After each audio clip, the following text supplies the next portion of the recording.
আমরা দীর্ঘদিন গ্রামে থাকার পর চিন্তা করলাম আমরা গ্রামের বাইরে একটু থাকবো, যার কারণে আমাদের নতুন একটা বাসা নিতে হবে।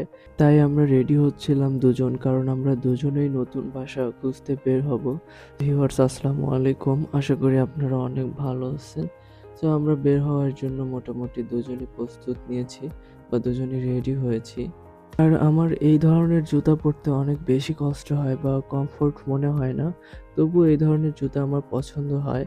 তো আমরা দুজনেই রেডি হয়ে একটু ছবি নিলাম বা একটু ভিডিও করলাম যে আসলে আমাদেরকে কেমন লাগতেছে। যদিও আমাদেরকে খুব একটা ভালো লাগতেছে না, কারণ জন্মগতভাবেই আমরা খুব একটা সুন্দর না।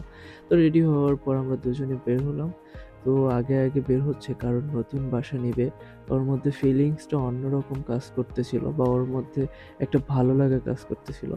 আমার মধ্যেও ভালো লাগা কাজ করতেছিল বা নতুন একটা বাসায় উঠবো। তারপরেও একটু খারাপও লাগতেছিল নিজের মাতৃভূমি ছেড়ে যাওয়া। এটা আসলে একটা কষ্টের বা বেদনাদায়ক। তবুও যাইতে হবে। আমাদের বাড়ি থেকে রাস্তায় উঠতে পাহাড় বয়ে উঠতে হয়। অনেক কষ্টকর একটা ব্যাপার। আমাদের রাস্তাঘাট খুব একটা ভালো না। তবে বাড়ির সাথেই রাস্তা, তো আমরা ভ্যানের জন্য অপেক্ষা করতেছিলাম।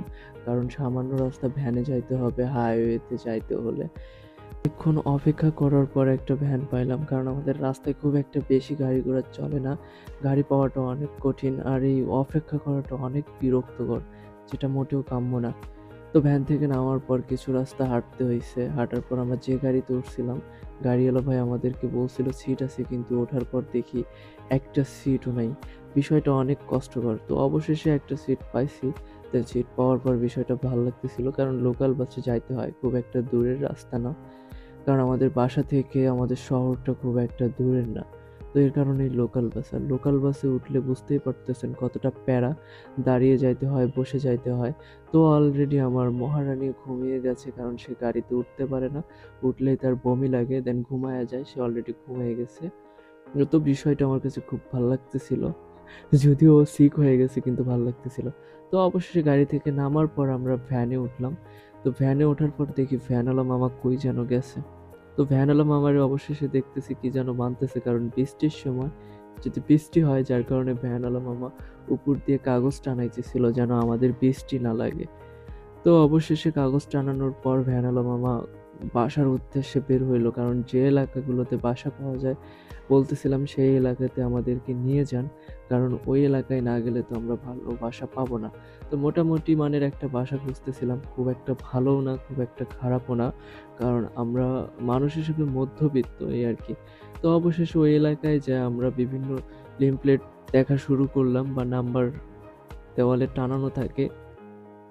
তো আর কি বিভিন্ন নাম্বারে আমরা ফোন দিয়ে ট্রাই করলাম যে আসলে সিট আছে কিনা বা বাসাতে উঠা যাবে কিনা, এই আর কি। তো বাসা খুঁজে কতটা প্যারার, যে যারা খুঁজেন তারাই আসলে বুঝতে পারেন। তো আমার মহারানী অলরেডি হাঁটতে ক্লান্ত, বাসা খুঁজতে খুঁজতে ক্লান্ত। আমি নিজেও অনেক ক্লান্ত হয়ে পড়ছি বাসা খুঁজতে খুঁজতে।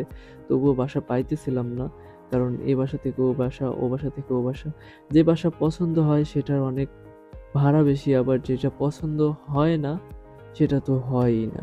তো আসলে বিষয়টা এমন, মনের মতো বাসা না হইলেও সেখানে থাকাটা কষ্টকর, মানে অনেক বেশি কষ্টকর। তো আমরা রিক্সা যোগে এক জায়গা থেকে অন্য জায়গা, এক এলাকা থেকে অন্য এলাকায় বাসা খুঁজতেছিলাম। তো আসলে বিষয়টা অনেক বোরিং বা অনেক প্যারাময়। একসময় মনে হইতেছিল যে না, বাসাটা খুঁজবো না। তো অবশেষে খোঁজাখুঁজি করার পর বাসাটা আমরা সেদিন পাচ্ছিলাম না, যার কারণে বলতেছিলাম যে চলো বাসায় যাই। তো অলরেডি জিম অসুস্থ হয়ে পড়তেছিল। তো অনেক সিক হয়ে গেছে, যার কারণে বাসা খোঁজাটা আর পসিবল হচ্ছিল না। তো আমরা অবশেষে বাসায় চলে আসলাম। সেদিন বাসাটা পাওয়া হচ্ছিল না। ভাবছিলাম যে পরদিন যাবো, ওরে নিয়ে যাব না, কারণ ও খুঁজতে পারে না, অল্পতেই অসুস্থ হয়ে পড়ে, গাড়িতে চড়তে পারে না। তো এই আর কি। তো আমাদের ভিডিওটা কেমন লাগলো আশা করি অবশ্যই জানাবেন। আর অবশ্যই আমাদের পেজটা ফলো দিয়ে রাখবেন, কারণ আমরা নিয়মিতই ভিডিও পোস্ট করব এখন থেকে। আর